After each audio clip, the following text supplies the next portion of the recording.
Hi, Melissa Bell, CNN. I'd like to ask you, you've said that the regime is collapsing. What do you think the role of the American strikes will be? Is there not a danger that they could unite the people behind a regime, however unpopular it is? And there's a lot of reporting to suggest that people are more clearly opposed at this stage to the war than they are to the regime. Look, the greatest fear that Iranians today would have is a result of all this for the regime to still survive, because they know that the regime will lash out against them in vengeance. As a matter of fact, only in the last few days, the regime has already executed half a dozen people already on the guise of being spies or even being my supporters.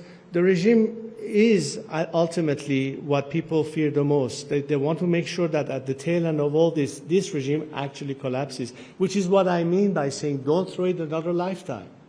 This regime is on its way down. People know it. And the biggest fear is, what if this regime was to survive? That's why I keep saying this regime must go. The only solution for Iran's liberation and for peace is for this regime to be no longer there.